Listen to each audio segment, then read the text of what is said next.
So who is ready for the 2027 GMC Sierra half tons?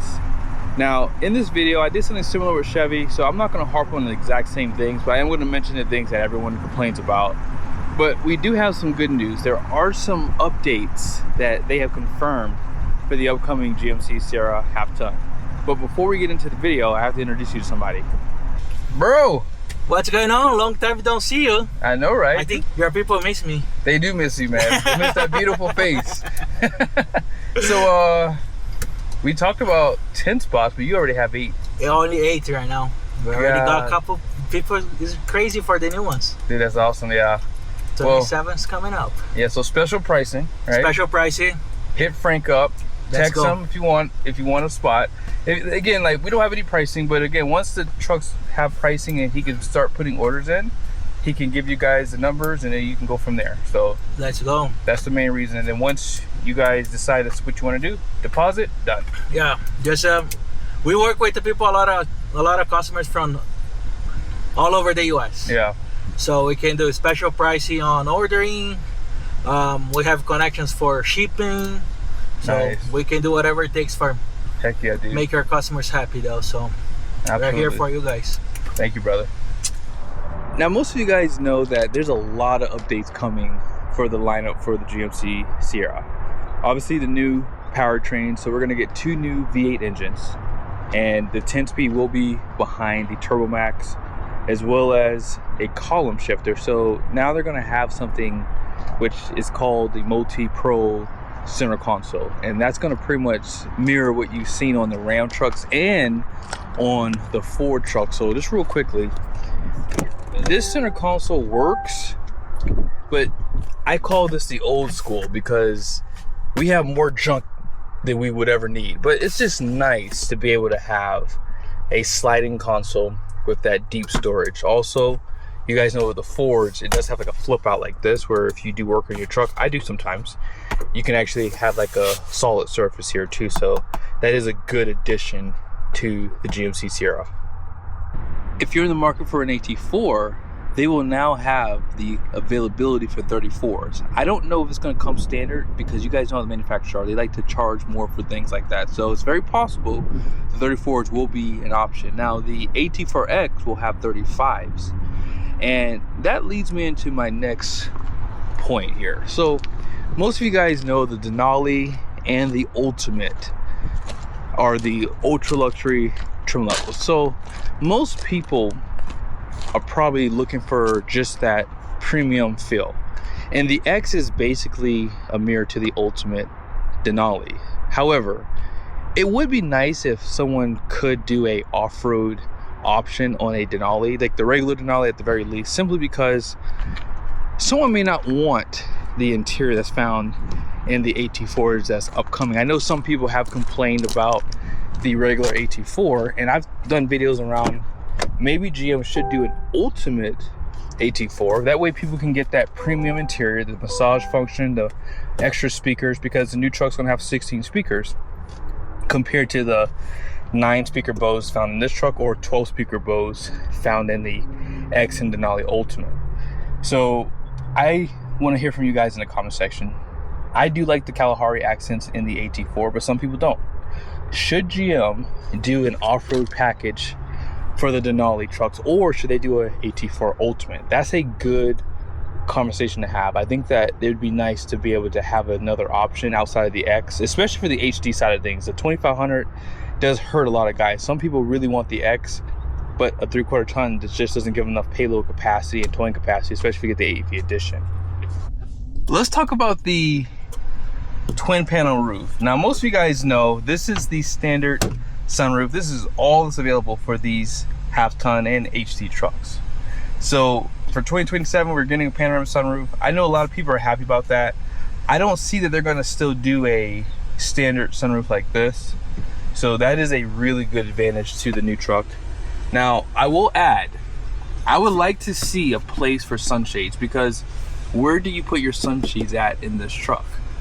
At the very least, the Chevy trucks do give you a little bit of storage above the screen, but because this AT4 has the premium interior, right, it doesn't have that storage. Now, some people would argue that you put your shades here, and this is exactly where I put mine. I have a case for them, and I can put them down here. But I've always liked the idea of having that option of putting them at the very top here. Just something to consider. Now, as far as the AT4X goes too, there will be an AEV edition available still for that truck. Premium lighting has always come standard on all the GMC trucks, so I figure they'll probably still do that as well. And last thing to talk about is this. I know some people don't like the screen on the passenger side. Now, I don't mind it, especially for the fact that GM has decided to add storage behind the center screen here. But if you're getting a AT4 up trim level, you're probably gonna have that screen inside of here. Although I will say, I think it would be a really good idea if GM decided to make it an option, or a option to delete it, because some people would prefer this and the storage behind the screen just because it's hidden storage. So I would like to see that screen at least be an option. But having the screen on this side, if you do a lot of traveling, if you need to change the address for the navigation, or if you need to reset your phone, sometimes the Apple CarPlay, Android Auto does mess up.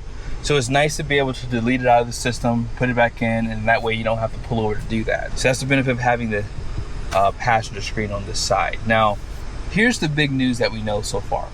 Most of you guys know that GM trucks still use wax coating on the frame. And though this one looks really good, you can see right here, a little bit of a scrape right there. Now let's go find a used truck. This is a 2026, and you guys will see on the frame. Now, it looks like it's rusted, but it's not. The wax coating is just really dirty. And that's the biggest issue I have with wax coating. Wax coating holds dirt. So it looks good like this, but you have to spray it off. I spray mine off with a power washer, and then I just recoat it with like a rubberized undercoating to keep it looking brand new. Now this truck here, this is a 2023. You guys will see, again, as I said, it just looks dirty, right? And you guys see there, I just touched it just a little bit. I scraped it very slightly. It comes off really easy. And if you do work on your own truck, it just gets really nasty on the frame. So I like the idea of them going to the e-coating. Again, this truck 23, it just looks really dirty. Now this is a 2022. Hopefully you guys will be able to see the frame. You see down there, this one is starting to fade, right? So a little bit of surface rust on there. Whoever owned these trucks, they don't really keep up on that wax coating. You have to look at it every, I would say, once a year. Now, e-coating is no different. I know some people are excited about the e-coating, but e-coating, you have to do the same thing. You have to keep up on it every year. If you don't want your frame to look like this, this truck's probably, what? Oh yeah, it's a 2018, so it's almost a decade old. 100,000 miles on that truck. Here is a Chevy. What year is this? It's a 21. See that frame? Again, you have to keep up with the wax coating and on the e-coating. And again, with the e-coating, you can just use like a semi-gloss spray paint to make it look brand new. But yeah, even e-coating can get surface rust over time. And these are trucks that I would say, I mean, this is a 2019. This truck's, and I would say most of these GMC and Chevys were brand new trucks in my book. And you're still seeing some surface rust and some fading on that wax coating. So yeah, the e-coating is definitely welcomed, but you still have to do maintenance on both.